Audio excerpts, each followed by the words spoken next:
Good afternoon. Welcome, everyone. This is the September 20th, 2016 work session. We'll begin with fire. Thank you. Hi, Chief. Good afternoon, Your Honor, members of the council.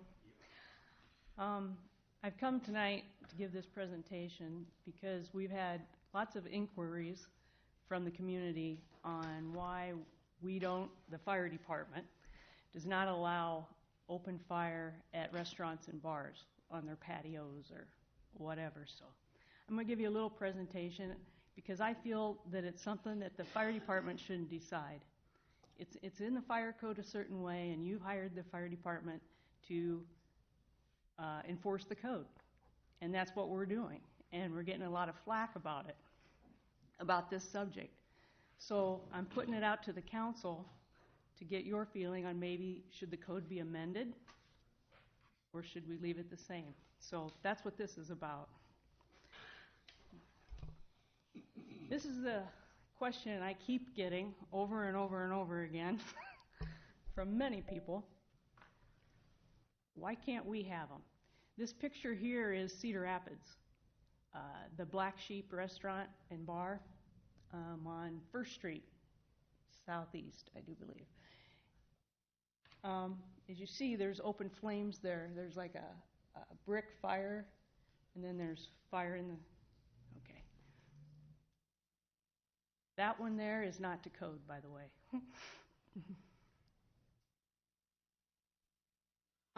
Just a little background on where this comes from in the fire code. 2015 International Fire Code says that local fire department has the jurisdiction from Chapter 100 of the State of Iowa Code that we may enforce the state fire code and the code adopted by the city of Marion. As you remember, in 2015, we adopted the 2015 International Fire Code. We had some amendments, but the council approved. I also want to make note, too, the IFC, our fire code that we adopted, we met with other communities in the metro area and along the corridor to try to get the same code. Many years we've had a different code and different amendments. So when we did the 2015, we actually met with all the other cities and we sat down and said, this is the way we're going to do our code, and we agreed, and that's how we did it. So all the communities have the same code. I want to make that clear. And I already said you adopted it. Our next code cycle is 2018. But you can amend the code, I guess, anytime you want. You're the council. But just to give you an idea of the time frame we're looking at. I also want to make note, I was advised by legal that if we do see a violation, for instance, we saw an open fire pit device on a patio at a restaurant. We made them remove it. It did not fit the code. It was against the code.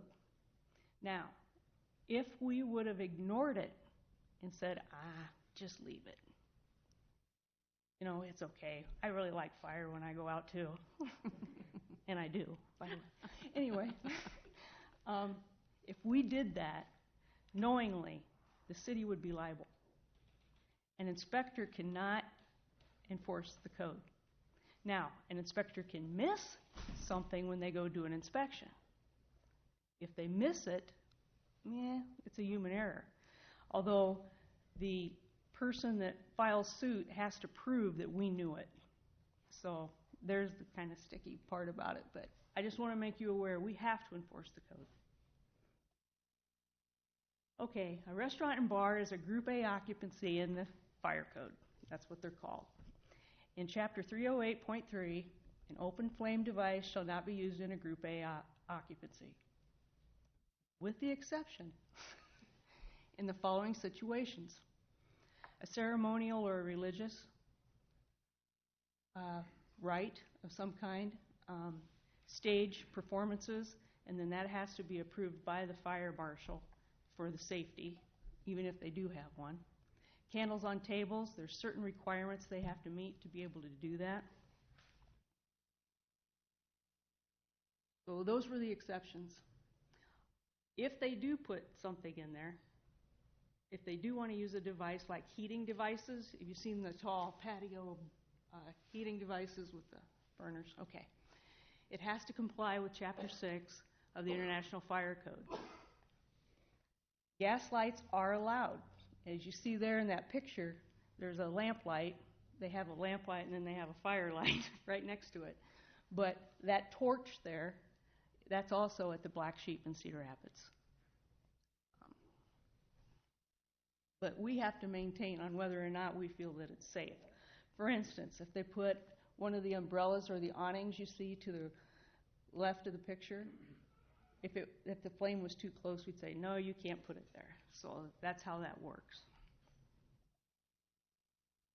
Open flame decorative devices shall comply with all of the following. Class 1, Class 2, and LP gas shall not be used. And that's where it gets complicated for these owners. A lot of the fire pits that you see for commercially, that are made commercially, that you can buy, and some of you may already have, they're mostly LP. And they're the cheaper models that you see everywhere. Those absolutely cannot be used because of the LP, too close to a building. Liquid or solid fuel lighting devices, just to show you how complex the code gets, I put that in there. 8 ounces of fuel, blah, blah, blah, blah. It gets very, very technical. So there's a lot of steps that they have to meet. I just want to put that out to you. The flames do have to be enclosed. As you saw in the first picture, and in this picture, I don't know if you can see real well, but there's glass around where the fire is. That is to code, as long as that glass is there, if that makes sense. It could be open to the top. So the present open burning policy of the City of Marion and the code is that any outdoor fire device, an open grill is 10 feet from a residence or a building. Recreational fires in like a bowl, it has a screen on top. It can be 15 feet from any combustible structure. That includes a privacy fence. That includes the garage. That includes the house. So any combustible material, if it is screened. If it's an open fire pit, it has to be 25 feet from any combustible. Combustible meaning anything that burns. Okay, not flammable, but combustible is anything that burns. Okay? That's our present code. So should the code be amended? The fire department stance is, well, let's go to the bottom. Prevent, protect, preserve. That's what we do. And that's what we want to do. Now, I can't wrap every citizen in Marion in bubble wrap and protect them from everything, and I know that. But we do the best we can to do that. So if we do allow burning open fire on these patios, I would like to see it in today's code. That's our standpoint from today's code, and have it not amended. There are fire appliances, and this is why I say this. There are fire appliances already that they can be putting in, but they're very expensive, and that's the issue, I think. Also, you can look at the square footage of the patios we presently have. Future restaurants are probably going to have even bigger patios, and it'll be much easier to put one of those in. But I would like to see it remain the same.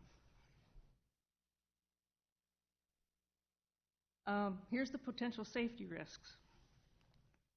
Height of flame and weather conditions. If somebody has an open flame, even if it's a brick enclosed and you have the flame, how thin is the rim of that fire pit? In the wind, the flame bends. Somebody standing there gets their clothes on fire or whatever. But sometimes people don't take that into effect. That's why it has to have the glass. Okay, I just want you to be able to understand why we're looking at the safety aspect. Unprotected, unsupervised kids. Have you ever been in a restaurant where kids are always supervised? And So that would be a fear of us. Customers being distracted or inebriated, falling into it, things like that. So that's why we have the stand we do. Should we amend the code? Keep the code as is, because present code does allow for fire on patios. Cost is the issue. Should we amend? So that's what I'm here to ask you, what we should do. Now, on a personal note, I love open fire at a restaurant. When I go to restaurants, I think it's great. And I see why they want it so bad. But it's got to be safe. And that's if it's safe, okay. But my recommendation is that they may have to put out some extra money. My opinion. Any questions? So all the patio fires at restaurants in Cedar Rapids are in violation, or? Yes.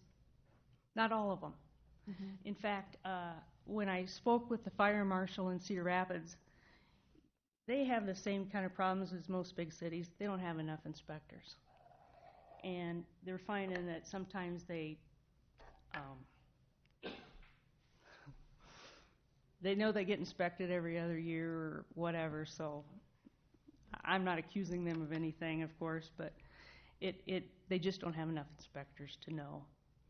In fact, when I talked to him about this particular instance, he said that they were supposed to have the glass on there, and they knew that, and so he had to go remind them. Some of the other restaurants have removed the glass, and of course, unless you go there every other week, you wouldn't know that they removed it. So that's why it happens.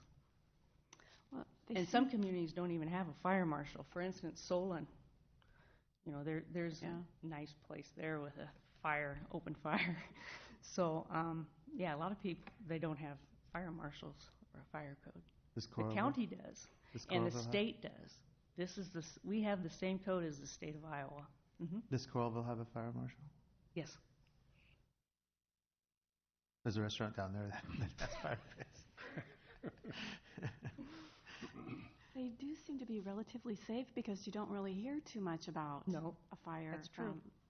I was going to ask, do we, just out of curiosity, do we have any accidents? Accidents? Nope. Just even in residential situations? Residential we do. We do, yeah. Yes, we do. I mean, I wouldn't expect commercial because I don't know that there are any who have them in Marion, right? No. Right. No, because we don't. So, yeah.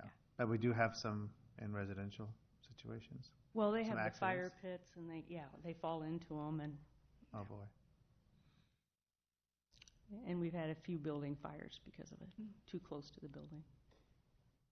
So it is possible to have one in a commercial setting, yes, if you want to spend enough money. Yes. Okay. So that's the issue, really. You said the code was due to come up for review in 2018. Yes. Would it be worthwhile to start like a committee with the building department and engineering and all of that to start looking at changing the code? Well, this actually only falls under the fire department. Right. The building code doesn't fall into this. Okay. But I mean, they don't have this in their code. They don't have anything about the fire in there at all. It's all in our code. I personally think we need to, as we're starting to develop the corridor through here, this is going to become more of a popular item. And I think we need to either embrace what we currently have and stick to the code, or we need to start seriously addressing some of those issues, because everybody's going to start wanting them. That's the alley in the park. That'll be the next thing that's going to be coming up, are these gas burners, these wood burners. Do we... I don't want to use the term hardwire, but should they be natural gas and have the hardware and the plumbing to be put in? Should they be portable? Should one be allowed to go to Home Depot and buy a non-commercial grade apparatus? I can go on and on. Are there exit points to get in and get out? If somebody does get hurt, can emergency medical services get in there to effectively take care of them? Firefighters get in there. Do we have walls around these items? There's a host of items that we definitely want to address, and I think it's very important that we address that and quickly, whether we enforce what we have and stick to it, or do we, let's take a look at it and start, making some highly recommended changes to our current codes. But I think we should do something. I can tell you that there is a way, and we do have options. As long as it's natural gas, number one. It isn't wood burning, because you have the embers with the wood burning. So as long as it's natural gas, it can't be propane, so all we got is natural gas. As long as it has that, the outer rim of the circle is wide enough that somebody can't reach in. And the glass. And the glass, yeah. So there's a way to do it. And as long as the container brick is brick or stone or some type of non-combustible. Sure. Do you see Because any? if it's metal, it'll heat up and people can get burned. So it needs to be brick or Do you see where maybe we would want, or let me rephrase the question, are there any concerns with the size of the fire pit versus the patio, or how do I want to say this? If we had a 5-foot burn ring in an area that was only a 15 by 15 area, I mean, do we have any restrictions on them now, or does the code state anything that you can't occupy more than 20% of the seating area? no. Oh, okay. Good idea. I was just questioning, I mean, because I've seen a lot of people around them, and as Actually, it gets that's colder, the issue. Like you get I a lot said, of people, a lot more people around them. So I enjoy them as well too. So I just want to make sure people stay safe. So but most of our restaurants that we have now, the patios are pretty compact.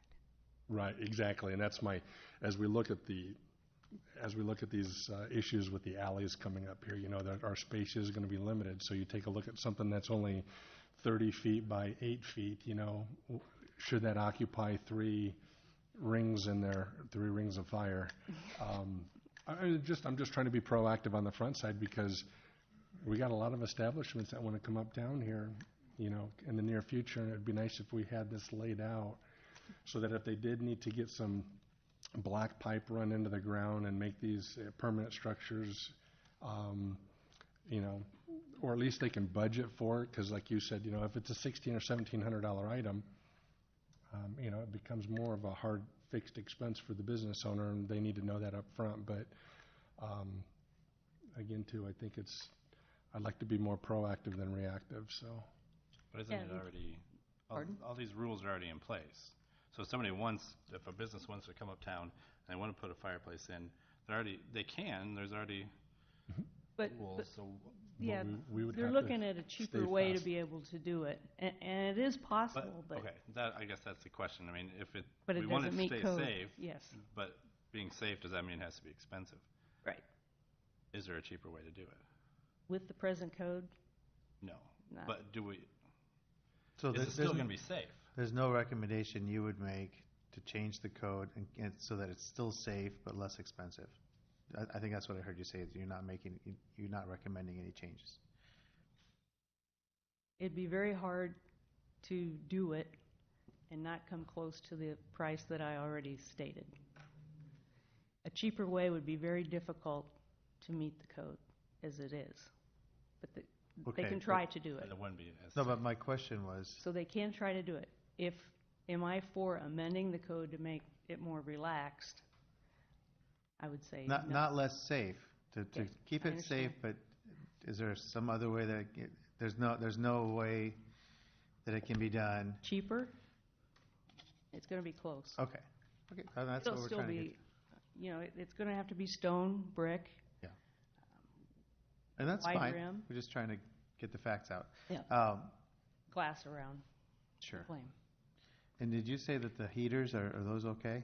Are those, No, those heaters. If they're not propane. if they're not propane? Okay. That's where the biggest For a expense business. comes into a lot of That's this, where the is expense comes running in. pipe for this stuff. Yep, Because natural now gas. it can't be a trip hazard, so therefore it's gonna be buried. That's either in the concrete or under the surface. You know, there's a lot of, I think there's a lot more to this than just, you know, You can have portables. They have to be able to turn off if they're knocked down. They have to turn off automatically, of course. They have to be secured to the building, or secured somehow. But that is in the code. They can use those as long as they're not propane.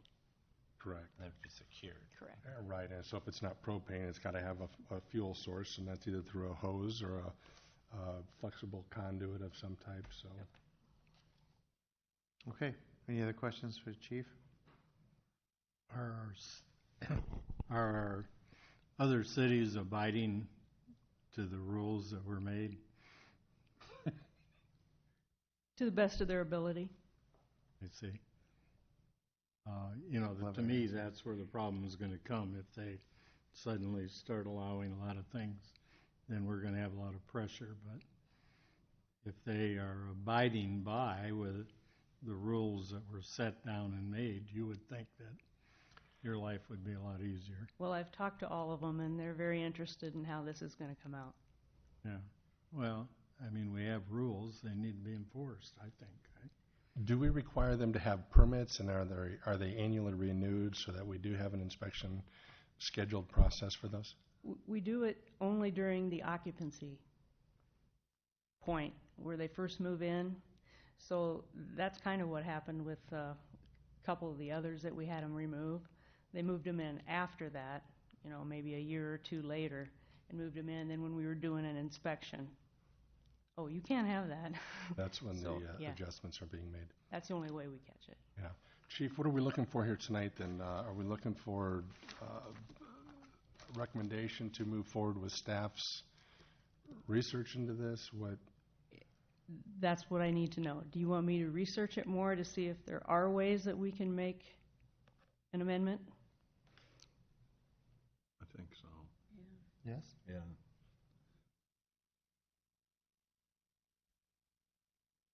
I think it would behoove the city, if we're gonna grow, I Yes. think that it would be. And that's why I brought it to you. It can't hurt to know the options. Right, if we can't That's make why I the brought it effort- to you, because I want to see the city grow also, so. Yeah, that's what I'm I was starting to say, was that, you know, I didn't know it was just you, but that's why I was saying get other departments involved to take a look Yes. at this. Yeah, we'll be meeting, in fact, after we Yeah, decide here. and so get others involved to, you know, make sure that we meet the building standards and then your standards as well. And then, let's put that in the code then. I'm in favor of reviewing it. I'm not in favor of trying to do it cheaper. To me, that sounds like we're compromising alternatives. If it feasibly cannot be affordable within their budget, it's not an option. We cannot let that be a factor. No, I My can't, opinion. I don't wanna make it a propane rocket. No. I don't want to make too much work for you, but it would be nice to have examples to let them know what they can do, because I think that's the problem. Yes. Maybe they're not doing anything because, I think some of them would, maybe spend a couple thousand Well, for that, you know. I have met with some of the Okay. owners, You know, and and- gave them those options, and they felt They it don't was wanna too do that. much. Oh, okay. Okay. I've been doing all I can. The Japanese restaurant that does the fire, is, They have to meet a lot of restrictions, the Believe it fuels or they not. use and everything. I Oh, mean, yeah. is that, It's a how big, many long list. violations does that cover? When he pours the stuff on it, And they're sprinklered. yeah. Any other questions? Okay, Thank you for Thank your you. time. Thank you, Chief. engineering?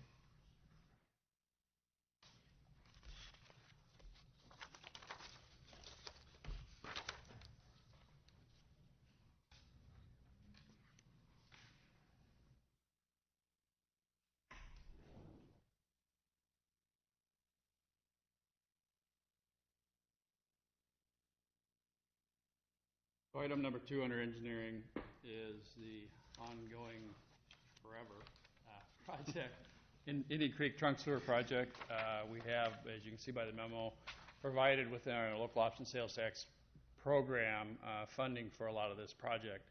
As you can see in the green, that is segment 2, which was done in 3 phases by the city of Cedar Rapids. They were the sponsor.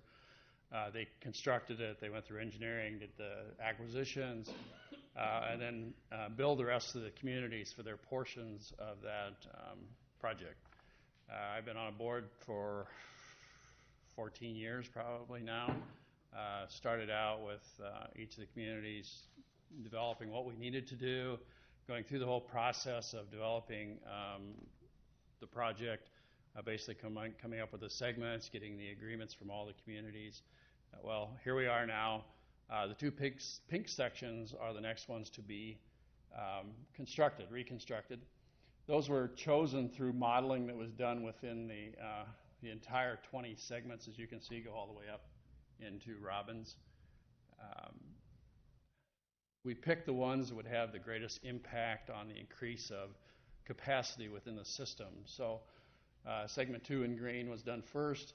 Now we're looking at segment 7, which is the lower one, and segment 11, which is the one above. What we're asking tonight is for us to go through the process of soliciting 4 engineers. They will go through and do the preliminary engineering for the project for segment 7 and 11. We will then go through construct after acquiring right-of-way, going through the system and designing, and then constructing each phase. It'll take 2 or 3 years to do that, maybe longer. But we're at this point right now just asking to go out and solicit engineers for design services. That's probably a $600,000 to $800,000 contract. I'm just guessing at this point, but it's a good, it's a $6 or $7 million project. So they usually get around that 8% to 10% engineering fee. So we would solicit proposals, requests for qualifications. Actually, we would, as staff, would look at those. We have a Indian Creek Trunk Sewer Board, which includes the engineers and some other people through the other communities, and get together and select that engineer, and then we would come back to you with a recommendation for concurrence. Well, we'd actually award the contract. So, questions? Does any of these have flow sensors on them? We're anticipating putting more flow meters in. We've not located those locations, but we think there's a good chance that several be recommended to be put into the system. So. And also, does any of this path coincide with any of the trails? Yes. Like, while they got it all dug up, could they add as put you the can trail? see, the south one comes down around, and this is Menards. This is the trail that comes down through here, goes under the highway. This goes through Falks Woods. We're anticipating that along this alignment or close to it, we would put trail once we're done. So would we combine that project with putting a trail on top of it after they're done? Yes, we could, depending on how we approach the project, whether it's a good place for a trail, right? That kind of stuff. We would have to segregate those costs out from the project, so we could not bill those back to the other jurisdictions. So. Okay. Yeah, we'll be looking at that as well. Oh, good. I got one other question for Dan. This came from the library last weekend. They were asking me about the 10th Street and Boyson Road, a crosswalk. Do we have anything planned for putting a crosswalk across 10th Street? No, we do not. We do not. Okay. We have a crosswalk there. We put in ramps a couple years ago. Yeah. We just have not put a pedestrian signal or a beacon or anything. They were just asking, is there markings on the street or any? There's no markings or anything. No, we try to push all that traffic up to 29th Avenue. Yeah. And then we put all the sidewalk on the west side to allow them to push them down to Indian Creek. Okay. We've got a plan there. A crossing at that location would be very difficult. It would really increase our congestion. Okay. However, engineering attack, we want to look at several different locations around the community next year to look at pedestrian crossing beacons in several locations We've had a lot of requests, whether that's on McGowan and 35th, or whether that's, I can't think of any, South 15th, I think the school is looking for one there. There's several locations that we would benefit from that. We just have to make sure that they're good locations. The other one is on Alburnett Road at Oak Park Circle. All that development's going on the west side, and all those kids have to get over to our Oak Park Circle to get to Oak Ridge School. Okay. Now, did you add that light that's there that's on right across from where Boyson comes out on the 10th? Was that light added? We added 2 lights. One was added as part of the 10th Street project. The one on the west side was added as part of the Boyson Streets That's light what project. I was thinking. Yeah. Yes. Okay, thanks. Yep. Any other questions? Dan, I have a question. Have we looked to the future with the trunk lines and where we're putting them to when we might have our own facility? You know, at one point, Public Service brought an ingested system in and some things like that. So as we move things around, do we keep in mind that we may at some point want to end up out east here or somewhere with our own? Well, because of the way the system is set up, I mean, we have a lot of connections along this trunk, and we almost have to go back into where we are now. Is there one Parallel. big thing that goes to Cedar Rapids somewhere? I mean, Yes. all of these go. That's this location here. Comes down, this is the trunk sewer. It's 24 to 36, I would say. I can't think now, but these are trunks, and each of those, you can see these green lines that come in, tie into that system. We have to be fairly close to the other system, otherwise we have to come up with a way to get that sewage Right. from the old location to the new location. Okay. So, I'm not sure there's anything we could do to really preempt that need within this project. Well, I think we need to consider that in the future at some point. Absolutely. You know, Where exactly is the top picture? I think it was in the memo, which.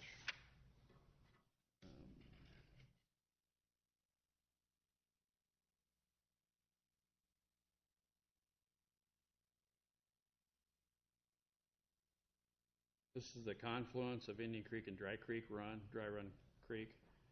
And then this is Oh, is that all on the trail? Alpine. Okay. That's along Boyson Trail. Yes. Gotcha. And then you said 3 to 4 years. That's the time frame for both to be completed?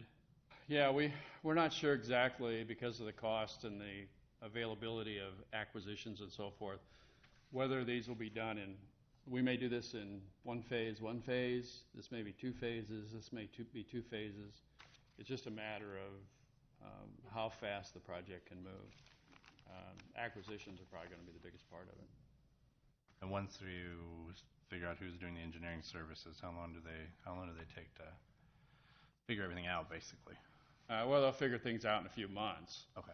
They'll have some preliminary acquisition plats and so forth that we can go through and start looking at those. So next spring things will start, possibly, Next spring would be pretty because of acquisitions. pretty early, yeah. I would be surprised if, actually building this in the fall, winter is probably the best time. The creek will be probably lower, drier situation. We may be better off to let in the fall and build through the winter. A couple of the portions of the Cedar Rapids section was built in the wintertime. Thanks. Okay. Anything else? Thank you. Lighting?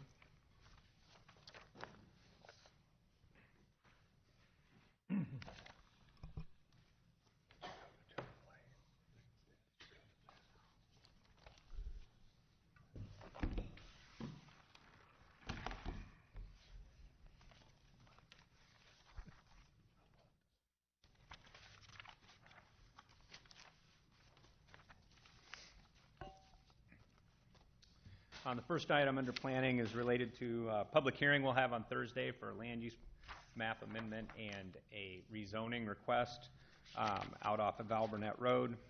I think the council is pretty aware of scenic development and the plans out there. I think we've only been talking about this for almost a year. So So the area that we're talking about is Albernet Road, the roundabout, take it right onto Tower Terrace, so the area highlighted in red. Recently annexed, I think it became final last week. This is the Ivy Air Acres development that was included in the annexation proceeding that later on in the agenda we're going to ask the council to direct us to rezone that now that it's in the city. So the property that we're talking about is in the red as indicated. The current comprehensive plan identifies it for some, I think, higher intensity residential uses, as well as a commercial node at the corner. What we need to do is amend it to provide for the commercial use of the senior housing, and then also for some of the single-family residential to the west side of this. So there'll be a comp plan amendment as well as the rezoning request.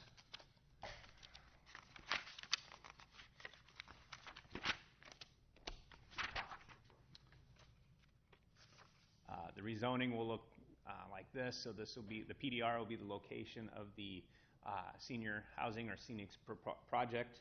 The R2 will be a residential subdivision extending Kettering into the property, and then it'll also include the extension of, I'm drawing a blank on the road name here, Hillshire, coming up into the R2 area. So again, I think we've been talking about this one for quite some time. I think the council's pretty aware of what's going on. The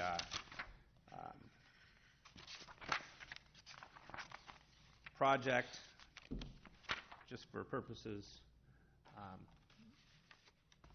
continuing care retirement community, very nice aesthetically. I think the council's seen some of the pictures in the past, but this is the formal, we'll start the process for the formal rezoning.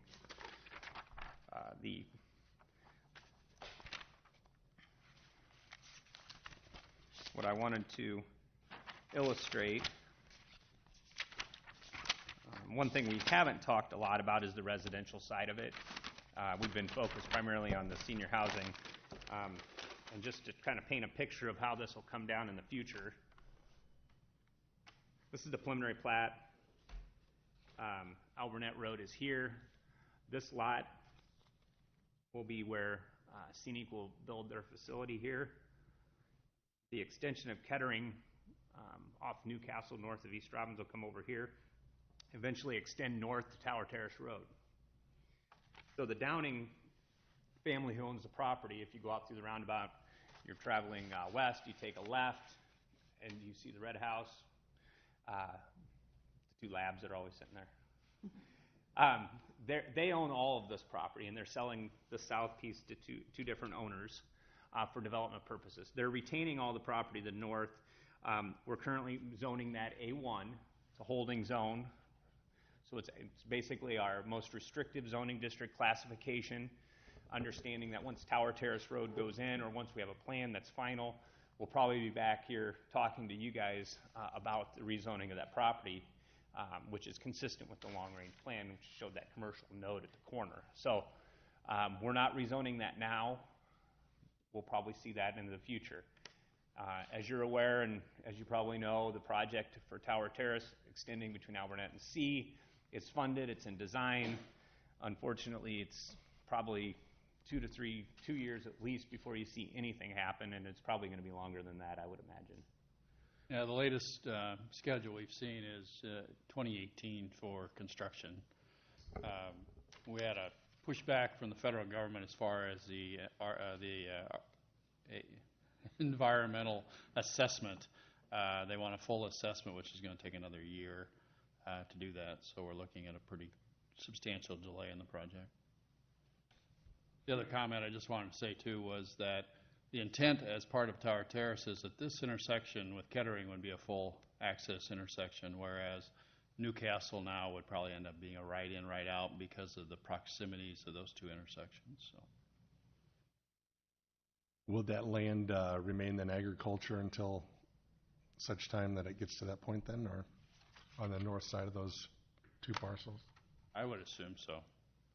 I know I visited with a lot of neighbors in that Newcastle. They got an enormous amount of water problems up there just because of the elevation. So I'm just curious and concerned for them that it's not going to get worse, but there's a lot of flooding in the backyards currently right now, so. Without Tower Terrace, I'm not sure there's much of a draw there for commercial. Actually, this development, as we've been reviewing it, looks like it should help some of those properties on the west side. This is, I think, where the water problem, and some of the storm systems and such should Correct, yeah.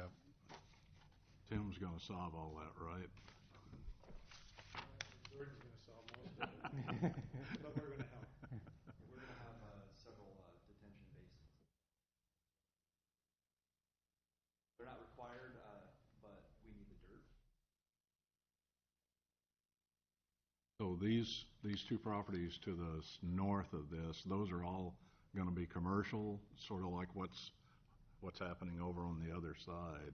Correct. Now, I know we're getting off base with this specific request, know, but I right. think it's important, and I want to kind of elaborate a little bit on that. If you recall, we had a restaurant that wanted to go out there, and there was questions. That's where I was going. Yeah, we're planning to bring some resolve to that.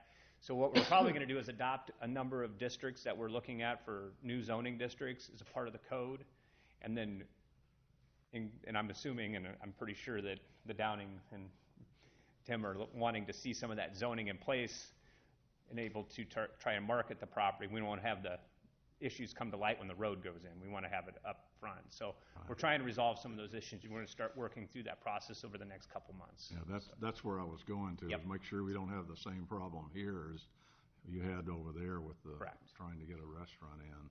Yep. So, Yep. So, and that's why we're going to the A1. We don't want to perpetuate that district that we have currently, but we do need to resolve it. It's holding up development currently. We've recently had another use that wants to go in on Tower Terrace Road that would completely make sense along a 4-lane road like that, and it's not permitted as well. So we'll be bringing back some recommendations for the council on what to do out there. So yeah, so don't shoot ourselves in the foot again. yeah, absolutely. So anyway, there'll be a public hearing and then a resolution approving the comprehensive plan amendment, and then we'll do the first reading of the ordinance rezoning all of the property identified here, the A1, the R2, and the PDR. So and that'll all occur on Thursday. Number 4 is starred is just a motion directing staff to proceed with the rezoning of the property south. And that's, we would continue with that at direction of the council, bring that back. Actually, at the direction, we'll take it to P&Z and then bring it back through the process. It'll take probably 2 months to bring that through, but we need to get that taken care of as well. Any questions on that? It's pretty straightforward. We're also going to have a public hearing on the alley vacation for Ramsey's up on 7th Avenue, the alley behind their business. They'd like to vacate so they could do some outdoor seating. Probably won't happen this year, but they'd like to do it for next year. In the staff report, I think there's some illustrations. I do apologize. I think they came through black and white, which doesn't paint a very good picture. I'll try and have the color ones for Thursday. But this would be simply a vacation. This is not a vacation and sale. A lot of the times we talk about them at the same time. This is simply to vacate for public use. 7th Avenue, 11th Street. So the red area, so Ramsey's, the antique store, and the two buildings are the two uses east over to the alley. So it would not provide access through this area for vehicles. So it would stop the vehicle access down the alley. That's the practical effect of vacating it? Correct. It just wouldn't be a drivable? Correct, yep. Oh, okay. So we're working. Still would be publicly owned? Absolutely, yeah. We won't give that up. No. And I don't think that the owner wanted that. They're just wanting to provide the opportunity for outdoor seating in the back. So how would that work?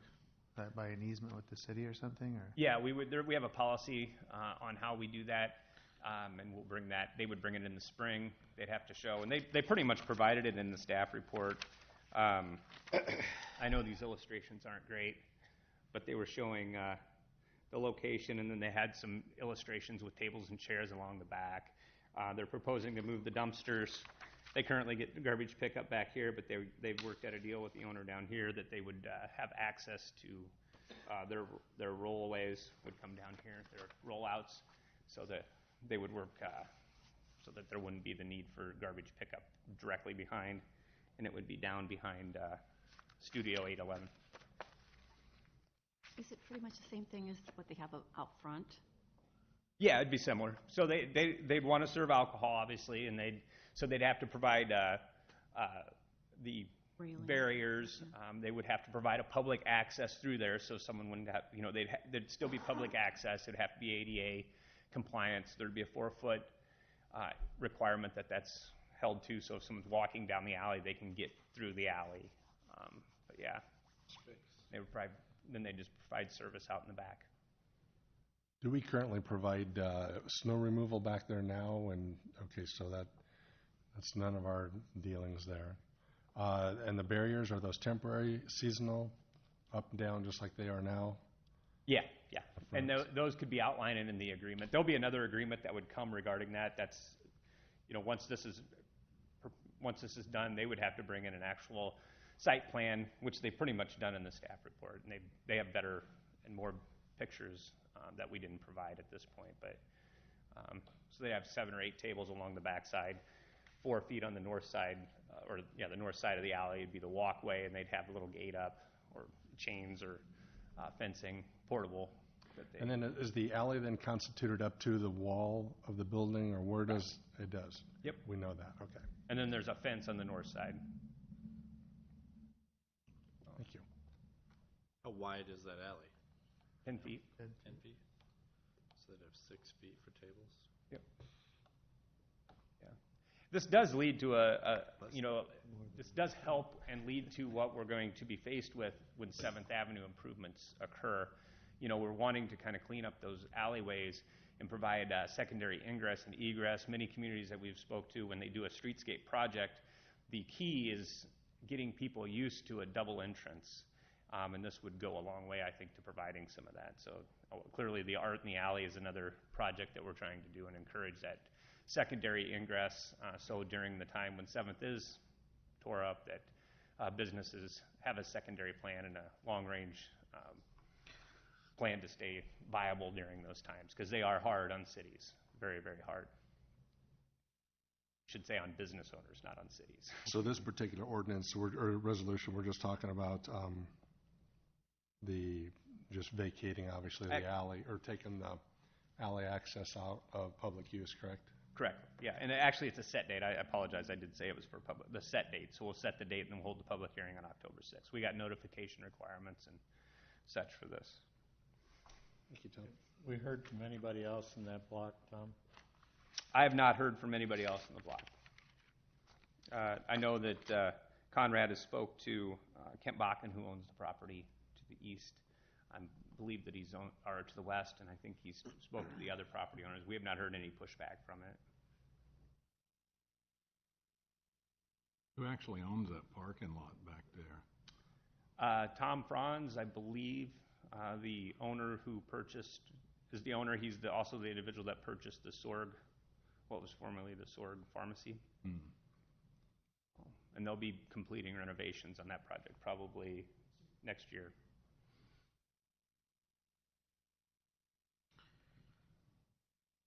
Any other questions?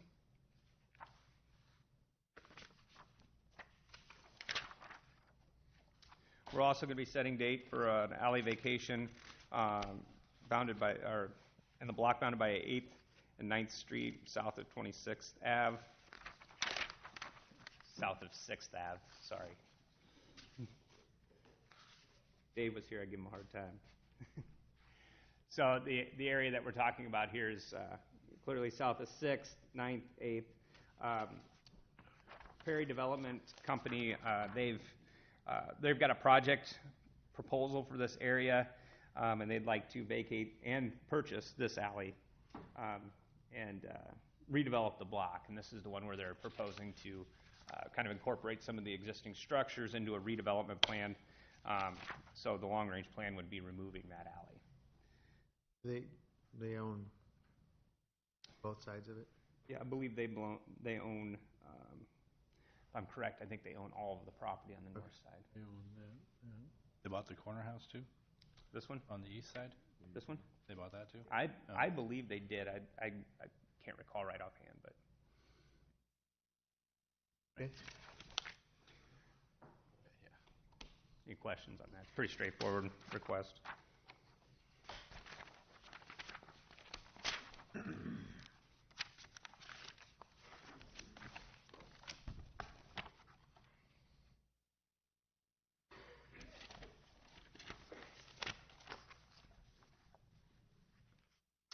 As I had indicated at the last city council meeting, we would be talking about the acquisition plats related to the East End development on 7th Avenue with the East End Corridor Plan.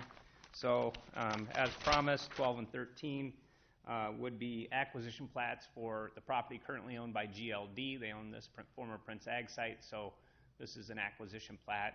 This is the property we need to acquire.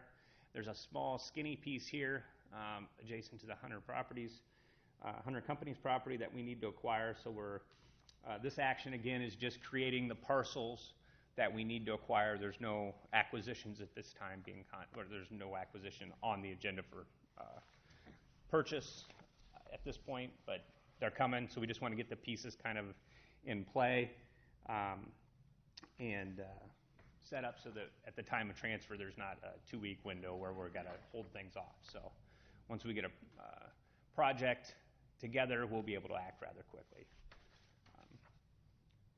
And actually, if you drive out there now, there's a road on it, so we better have an acquisition plat for it. Minor detail. That also being said, it's not on the agenda, but I was going to add for Thursday is a set date for a public hearing regarding the sale of city-owned property. At the last meeting, we talked about the plats of surveys because all the ones that are numbered were created, numbered and highlighted in pink were created at the last meeting. As a part of the development agreement we have with Genesis Equity, we'd like to proceed with setting the date for the hearing on which we would transfer the plats of surveys to Genesis. So that would just provide us the opportunity to get the public hearing on the agenda. We would have more discussion at the next meeting on how that would come together. But the areas that we would be talking about are plat of survey 2052, 2091, and 2053. So these 3 parcels. If you recall, we did also approved 2092, I believe that number is, but that is currently public right-of-way, and we got to go through that same vacation process we just talked about on the other 2 properties. So we're going to start that process probably in the next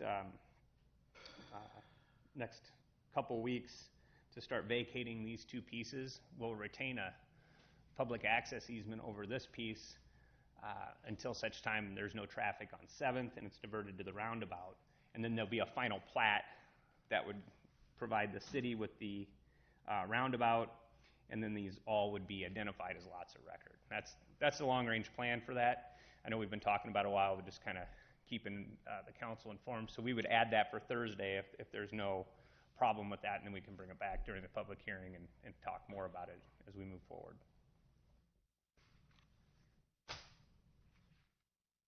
Any questions on that? We've been talking about it a while, but.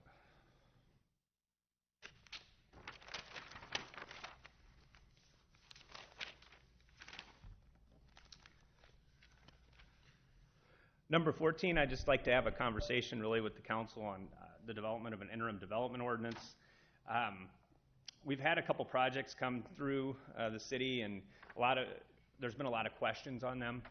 One was some elevations for a business uptown that was proposing to redevelop. Another one was for a business within the corridor that had some large-scale drawings that I think the council was concerned with or had questions about. And generally speaking, I think some of the projects as we move forward, because we don't have a lot of design standards in place, the corridor standards are there, but there's no other process for review. What I was proposing is that we would create what we call an interim development ordinance, which would provide the opportunity for commercial projects within some sort of scope. They would go forward for review, until such time we have design standards and a long-range plan for the corridor, so the council would actually see those beforehand, and there would be an approval process that would be granted for development. This would be primarily for what I would see as major redevelopment projects, not necessarily if someone's going to put an addition on the back or upgrade their plumbing or something like that. So this would be a substantial redevelopment project, and we would then bring that through the Planning Commission and City Council for final approval. To do that, we would have to create an ordinance and provide for that within the ordinance. If that's something the council wants us to proceed with, we'll go forward and spend the time to do that and bring it back. But I don't want to go out and spend a bunch of time on it if there's no support by the council. But it seems to me that currently someone can come in and pull a permit for properties consistent with zoning. We have overlay standards, but that's about all the review that gets done, and there's no cursory requirement for the council or the Planning Commission to review those currently.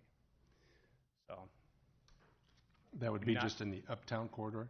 yeah, well, I would propose from the uptown to 31st and adjacent to 7th and 5th. So basically any redevelopment projects. Interim pending what? That could be set for as long a period as you'd like. I would say we'd do it for 6 months. But,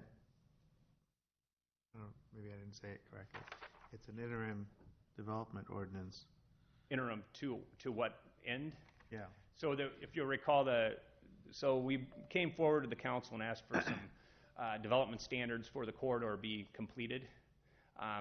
That was a couple months ago. We've got Stanley Consultants on board to do that. I got to tell you that it's been a busy summer and limited staff. It's tough to get that accomplished. So that's taking a long time. So you Correct. So let's get something in place until we have a better guide for that future. Understand. Yeah. There's a lot of questions in the community on what exactly the city wants to see between 15th and 31st.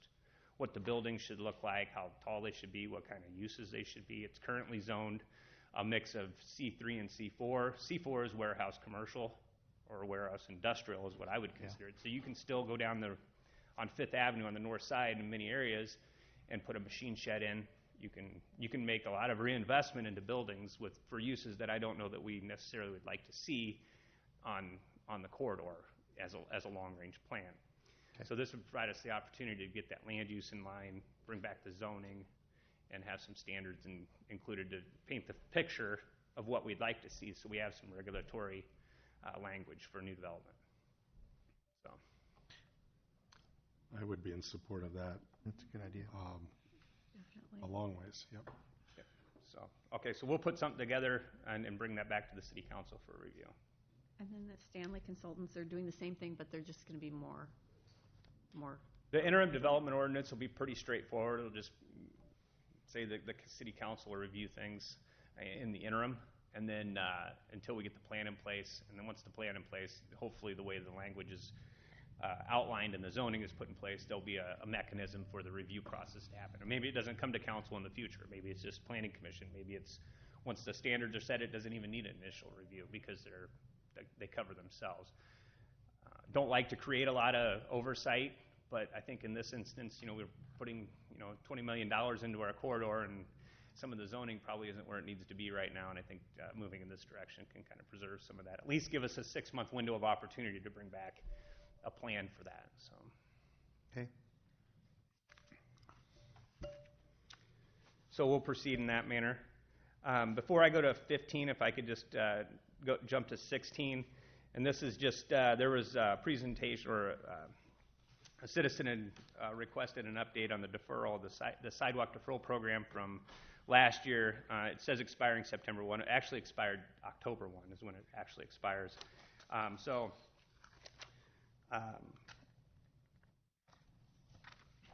We did a little review, I believe, of the projects. I lost my notes here. Hold on one second. There were 7 areas that we approached, that we identified with issues. There were 3 sidewalks along Indian Creek Road, 1 sidewalk along Agate Street, 2 along Lucor, one along Woodbridge Crest, 2 along McGowan, 1 along Charleston, and 1 sidewalk along 34th Street. Just as a rundown, the 3 sidewalks in Indian Creek, I think there was some question and some desire to have those, the time to allow for the lots to be sold. There's been no permit pulled, there's been no request for a sidewalk, and to date, I don't believe the lots are listed. Agate Street, they started last year and then they stopped after the 1 year was provided, and I think it's still sitting there. Lucor Road, those 2 permits have been issued and they've been completed. Those were Skogman properties. They're either completed or being completed because they pulled permits and built stuff out there. Woodbridge Crest, we've heard nothing. McGowan Boulevard, lots have been sold. Jim Dyer owned the property, so they've been sold, and I believe there's permits being issued on those, so we're not too worried about those at this point. Charleston Court, 1 sidewalk, building permit has been issued, so that'll go in with the building permit. And 34th Street, 1 sidewalk was requested. There's been, as far as we have, no effort to put it in, and the lot is listed for sale. So we've had a couple that have been pulled permits and a couple lots that have sold, but for the most part, we're not getting a lot of response. So we will continue to update the council on that and let you know where they stand. We extended that for a whole year till this October 1st, right? Correct. Yep. So what's your next step? A letter saying put the sidewalk in, or? Yep. Okay. Yep. Or and what? they sometimes listen to us. Or what? Or then that'll be the next step, is whether we come back and have it done and assess it to their property, or I guess that would be the next step, which isn't really necessarily what we want to do, but I think if you walk Indian Creek Road, even to date, you'll see that there's we call it a goat path that's been basically in the ground from people walking there. So I think that was the clear understanding last year, was we were extending it, but that's Yep. it. That's what I recall as well. Any other questions on that? Are you going to make sure that those ones that have sold do have permits pulled? Yeah, I believe those have been pulled. I'm pretty sure. And they have how long with the permit? They would be good with the residential permit, which I think is good for a year. A year? Yeah. I got a question for you, Tom. Yes. The plans for the scenic development, do you have that layout, the actual, what the development's going to look like? I do. I had a couple of people from the Ivy Acres. He just left there, but they were talking about the buffering between the parking lot to the south and those three lots there. Because yeah, there you go. Sorry. The parking lot is going to be used, I assume this is 24-hour operation, so there'll be people in and out of that all day and night. And so that's right in their yard with lights and everything. So they were wondering if that buffering could be upgraded some more, maybe thicker and higher. What he said is that the land slopes from east to west, it slopes down.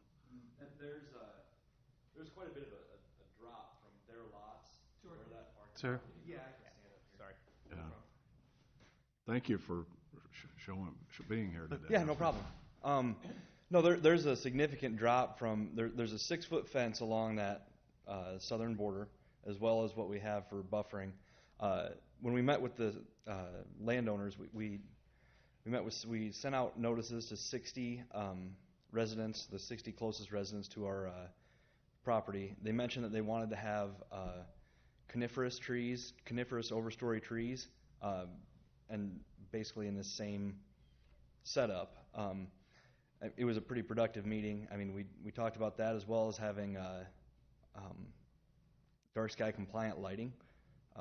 But since there's going to be a 6-foot fence, as well as I believe there's 13 feet from our finished floor elevation, which is actually higher than this parking lot, as well as the 6-foot fence, there won't be any lighting going into their yards. It would be. Those two, they have a 2-story home, so that's going to be right up there and there. So what they were asking is maybe if you did a staggered buffer of trees, so you have a tree like this, so you can't get any light through it, and then also make the land, don't let the fence slope down with the land to the west. So anyway, that's what they asked me to ask you. Okay. So. And we're open to considering that. What I do know is that this is to city code, as well as that our fence will be right along that property line, and that property line where we start grading is a very significant drop to that parking lot, which will help alleviate a lot of those issues. I know similar, we did Hy-Vee's. I mean, Hy-Vee's is in the back of their place is similar to that. The trees are staggered, it looks like, and the fence is, there's a berm, and then the fence sits on top of that. And then the same way with Tim's new homes too, that turns, and you're going to have that in his backyards too. So. Yeah, I'm Jordan Anderson with Scenic Development. My address is 2114 West Sheridan Street, Olathe, Kansas. Thanks for coming up today. Thank you. But anyway, I'm expressing what I've heard from those guys, and sounds like you've heard it too. Yeah. And this is actually what they're proposing for a final site development plan, and I know it's kind of hard to read, but you can see that there is substantial buffering going on here along the corridor. So. Well, the main thing is the drop-off of land to this corner down here.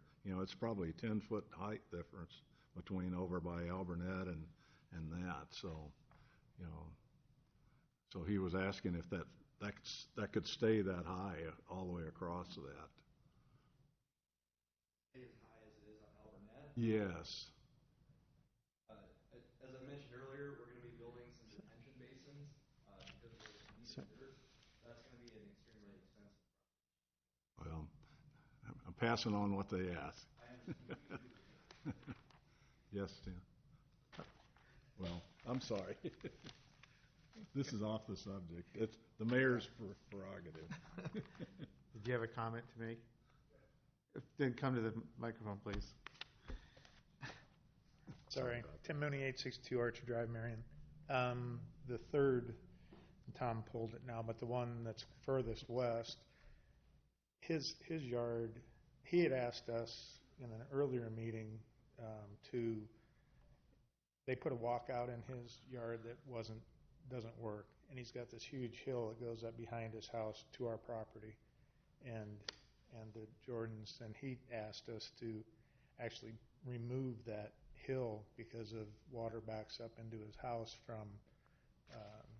So I think you're getting some conflicting information from I don't know if it's the two owners to the east, but the owner to the west he was wanting us to actually remove the hill that was behind his house. So I guess I don't know exactly where you're hearing everything or who's discussing what, but I think we're getting some conflicting information going on here. So we're trying. I'd say that Jordan's really done a nice job of trying to work with the neighbors and with us, because clearly we have significant concerns about landscaping between the residential and his facility, and we're confident that they're going to provide a product and project we can all be proud of. So, okay. Thanks. Can I ask Tom one more thing? Go ahead. When will we actually see that, Tom? I'm sorry. When will we actually see that layout and everything? You'll approve it once the zoning is in place. Okay. As a final site development plan. Yep. 6th of October. There you go. Yeah. Well, it would be the next meeting. Yes. There you go. Yeah. What? He knows he's got the email. I don't have it in front of me. Okay. There's a lot of projects moving. Thank you all. I appreciate it. That it, Tom? I wanted to just spend a little bit of time talking about the active living plan. I'm not going to go into, unless you really want me to walk through this 150-page document, I can. Oh, please don't. I could read it to you like that comp plan. No? Well, I think this is an exciting project for the city, and a lot of you probably haven't heard much about it. About a year ago, the city worked with Lynn County Public Health and Blue Zones Project to develop an application to my national organization and the National APA, American Planning Association, that was providing grants to help kind of combat some of the problems that are proliferating the country right now, including obesity.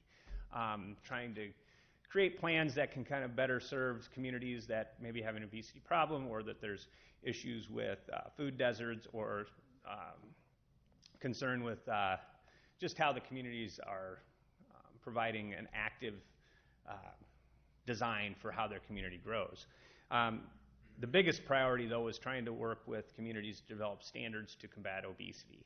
That's why, at a national level, the public health, the APHA, which is the American Public Health Association, came together with the National Planning Organization to put together a program, because the two organizations are so critical for each other, and they go after the same thing, and that's trying to create great places to live. Being active and healthy is a part of that. Actually, planning was born out of the public health movement in the 20s and 30s, when you had a lot of problems in major metropolitan areas with sanitary conditions and such. That led to the zoning that we have today. So anyway, they put out a call for grants. We applied for that grant.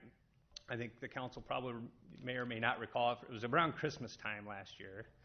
And we've been working on the project. We were one of 17 communities nationally to be funded to create what we called an active living plan for the community.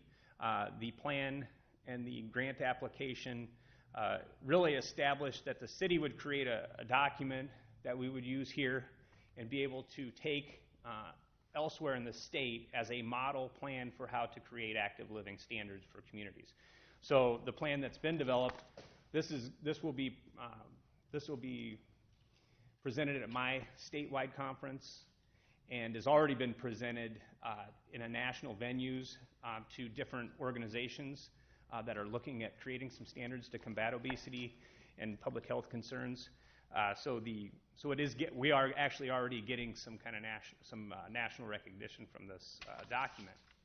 So the document's been completed.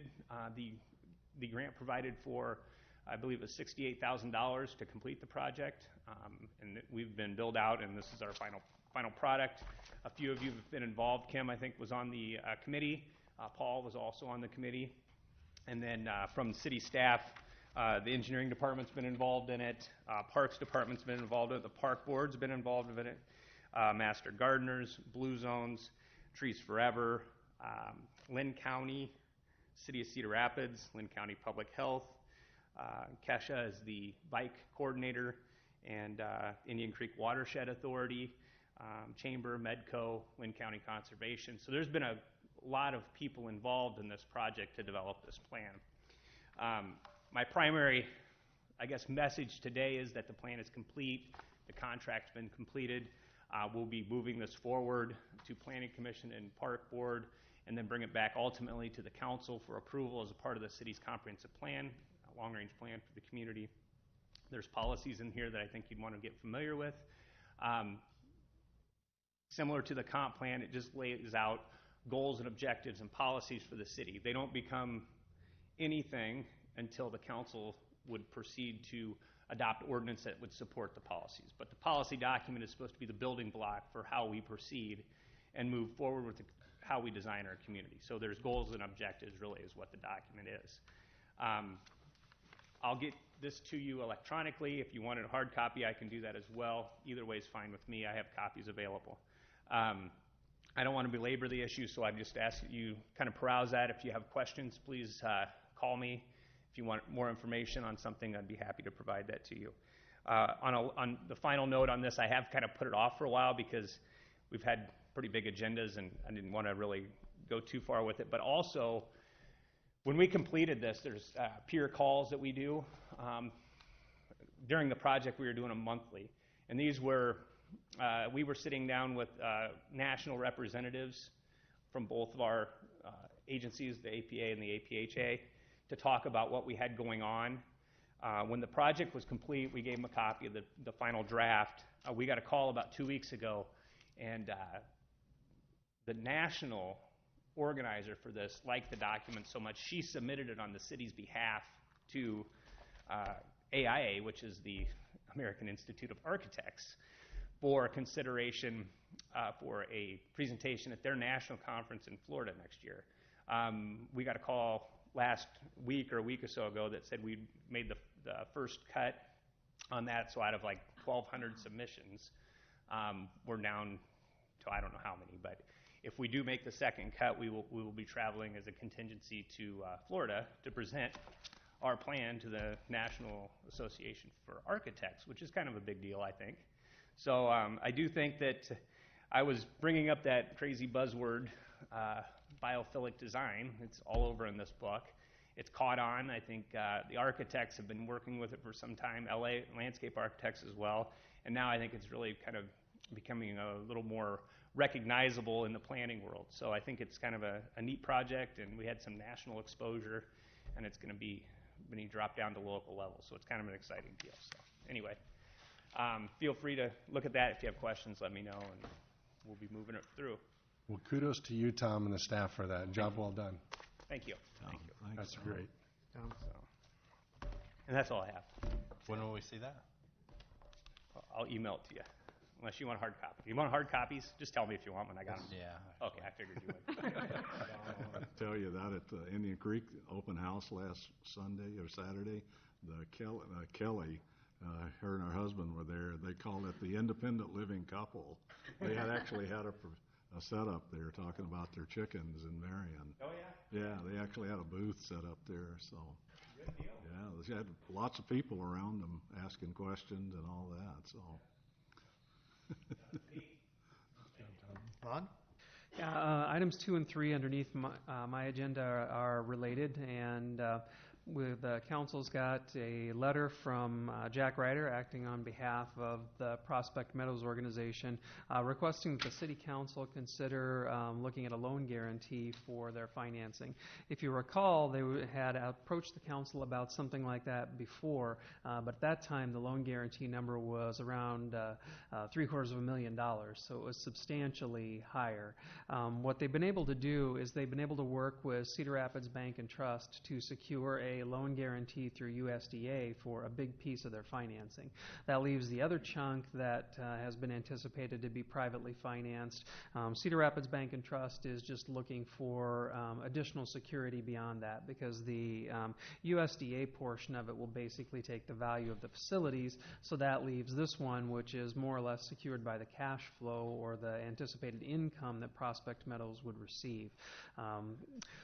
Normally, when you're working with a nonprofit like this, if they're up and operating and established, ones like Four Oaks and Horizons typically will secure their loans by going through industrial revenue bonds available through the state of Iowa. Those have to pass through a sponsoring organization, but they are typically fixed rate, low interest, long-term financing. Prospect Meadows can qualify for those, but because they're not an organization yet that is up and running and has a track history, they have difficulty. I mean, they could qualify for it, but the interest rate and the terms would be pretty egregious. So as I look at this request, they're looking at us to see if we'd have an interest in providing part of it. They've made a similar request from Lynn County, and they have a private sector company that they have been working with. Jack hasn't said who that is, but they are also looking potentially at securing a piece of this. So it's one of the final pieces that they would need. If they're successful in this, then they'd have a foundation request and the Vision Iowa grant that would be the last outstanding pieces of their financial puzzle. He's thrown a number out there at $100,000. Council could consider that. You could consider something different. You could say no. It's really up to the council how we would proceed with whether you want to entertain that or not. It's just they're continuing to show steady progress. What they want to be able to do is be able to go to the next meeting of the Vision Iowa board saying that they've got all of the financing secured with the possible exception of that foundation request. With those two, it's kind of a stare-off between Vision Iowa and the foundation because they both like to be the last piece in. But that really isn't practical when you're working on a project like this, so one or the other is going to have to say yes first, and then that would be the domino that would cause the other final one to fall. Ideally, schedule-wise, they'd be able to start construction in spring and get at least 8 diamonds in so that they could be up and running with those 8 diamonds. Perfect weather might give them fall of 2017, but more realistically, spring of 2018. Perfect Game, as I've said before, has a substantial commitment to the organization for the number of teams that and number of tournaments that they're guaranteeing that they will bring in. One of the things I think that's critical on that is that Prospect Meadows has guaranteed revenue at $2,000 per field for I think it's 64 teams per tournament. If they only have 36 teams show up, Perfect Game still pays as if 64 teams showed up. So it's a fairly strong revenue guarantee that they're looking at. But of course, CRBT being a bank, they're looking for kind of whatever they can get to try to make things as secure as possible moving forward. Lon, was this originally, in the original discussions, wasn't this started out at 250?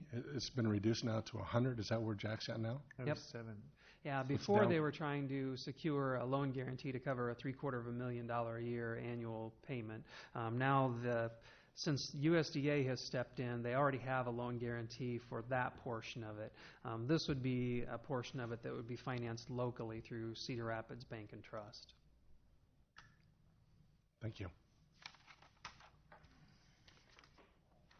What do you recommend, Lon? What's the risk to the city? If everything works like you would, their pro forma would indicate that it would, the term of exposure would be about 4 years long. That's why I was identifying that normally they would finance a project like this through industrial revenue bonds. That's about the track record that you need to have on your income and expenses to be able to go in and qualify for those at the favorable interest rates. So it's not like it would be the entire period of the loans that they would be securing here. As I view it, Marion's exposure is 4, maybe 5 years for all of these, and even then the exposure is limited because whatever cash flow they do have is going to go to pay the notes. So the risk is if they don't have enough income to cover any portion of this loan at all. Otherwise, if they've got $150,000 that is going towards a $250,000 payment, then presumably our risk is whatever proportionate share of whatever payment they can't cover in that given year. So, at worst, you're probably talking a total of about $500,000 that would be at risk, but it is still a risk, and it's not a case where, Marion just has that kind of money sitting around. What you'd want to be able to do is make sure that on our end we can secure it as much as we can. This area is anticipated to be in a TIF district. It will drive some commercial development around it, so we'd have the ability to potentially recover costs that way. You'd have the possibility of putting a lien against the organization to recover it at some point in the future against future revenues. The real risk is, what happens if it just doesn't come together. They get everything built and the business or the income just isn't there to meet what they've got in their pro forma. We would know each year, though, Lon. Absolutely. Yeah. And one of the things that is kind of unusual about this project is, one, you've got Perfect Game involved. Perfect Game is affiliated with facilities in Florida and Atlanta that do this. They've been doing it for years, so they're a known quantity. They know what their market in this area is. They know what they can provide for teams. They were fairly conservative on the number of teams that they would bring in. They were guaranteeing revenue on 64, but a typical tournament is more around 112. So there'd be that additional revenue that would be coming in over the top. Just the way that they have it written right now is the income to go back to pay this really comes out of the income over and above what Perfect Game provides that they're projecting that they'll have. So that's why the bank, I think, is a little bit edgy. You're getting into the territory. Perfect Game they know is a known number, but they've got projections in there for additional income beyond that, and that's the unknown number. But yes, you're correct, Paul, is that they'd be truing up their books every year. We would know exactly what was outstanding, whether or not there would be anything that would still be owing against this or not. And we have to pass this every year. Yeah, that would be one of the keys, as well as that you'd want to do it as an annual appropriation, meaning that the city council wouldn't just say, we're going to provide a guarantee for 10 years, because that would create $1 million contingent liability.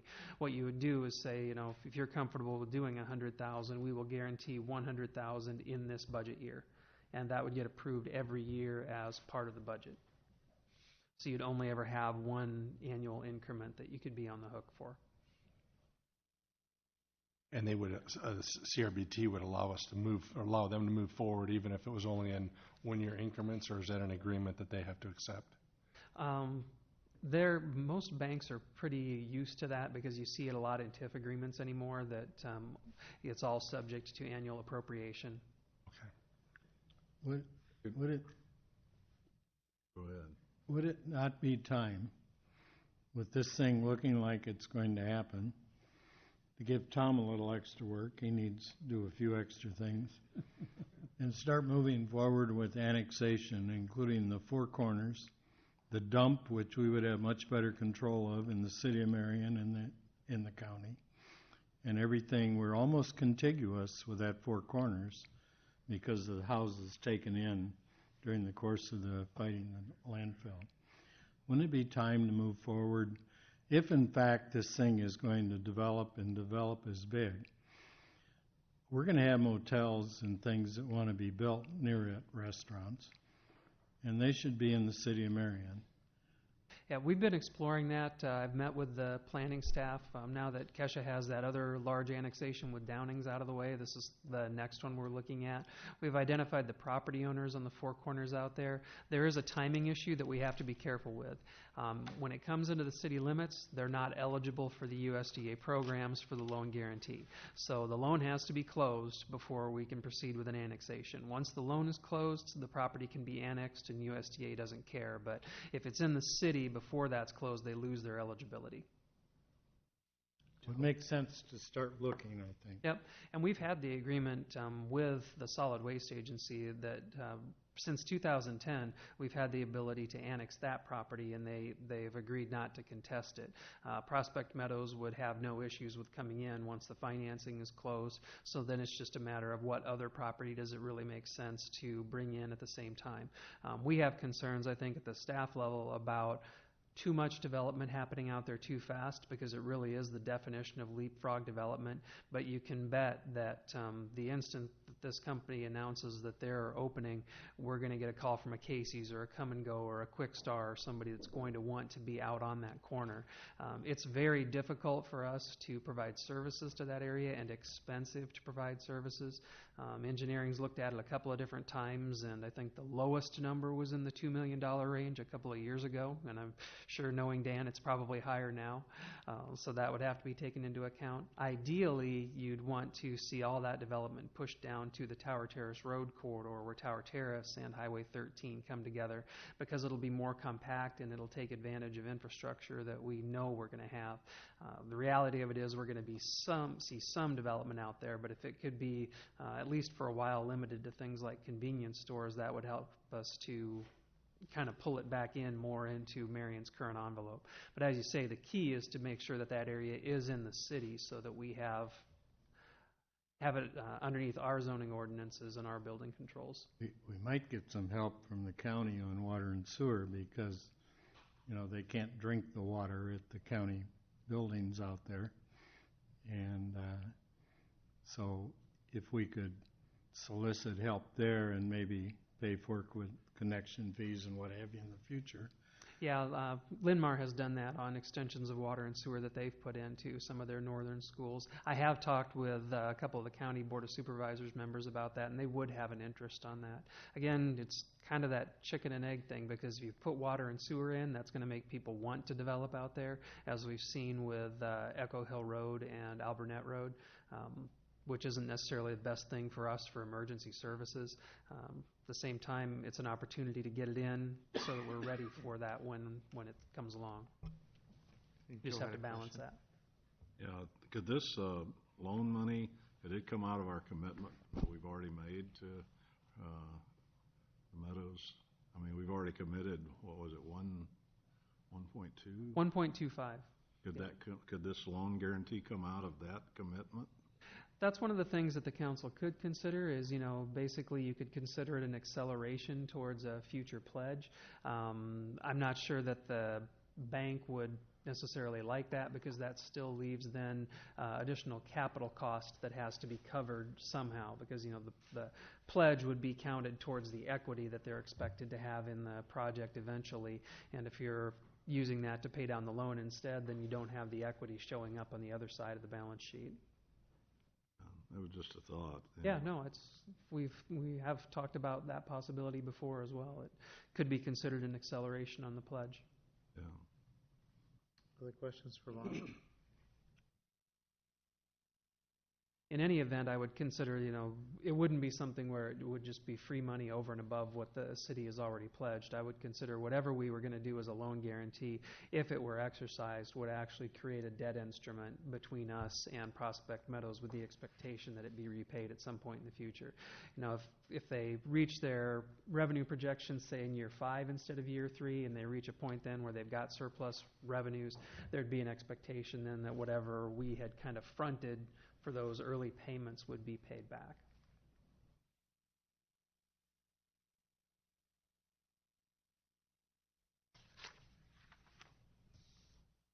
So do you want me to work with Jack on putting together, and CRBT on putting together a more formal proposal to bring back to council? Yeah. Okay. Number 4 is just a motion to receive and file the notification on the airport DOT grant. We had submitted a couple of applications earlier this year, and we were successful in getting funding for $63,750 for design for reconstruction and improvements to the north-south runway, which is kind of the next logical step for us anyway.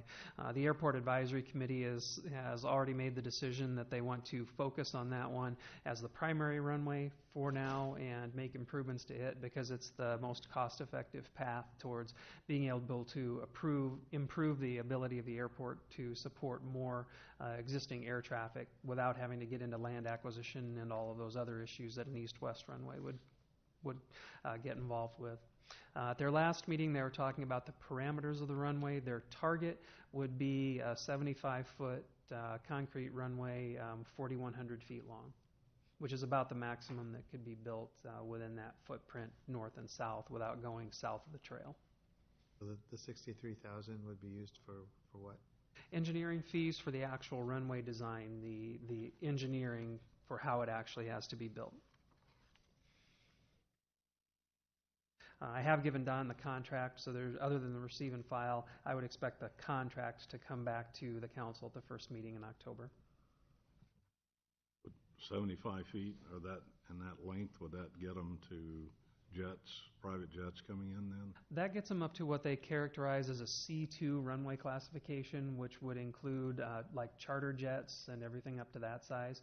The width is there, and they're looking at concrete because you've got to have a carrying capacity of a certain weight as well in order for them to be able to land there.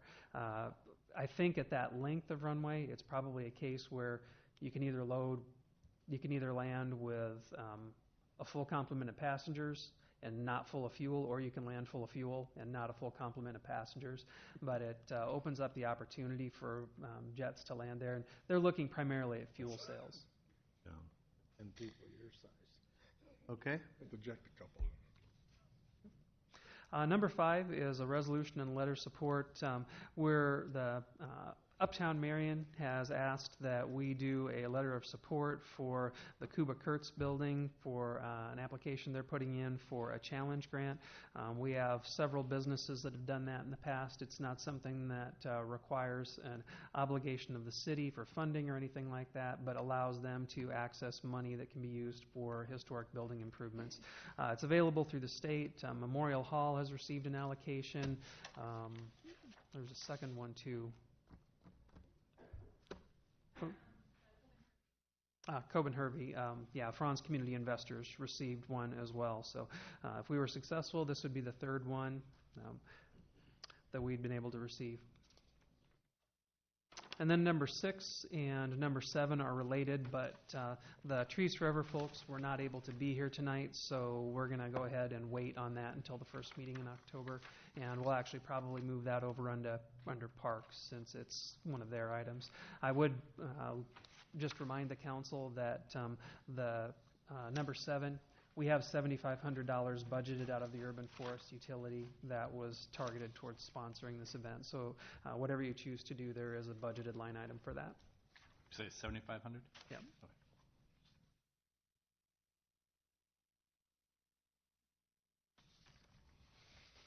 And that's it. Okay. Anything else? Anything else on the agenda that anybody has questions on? Okay, thank you.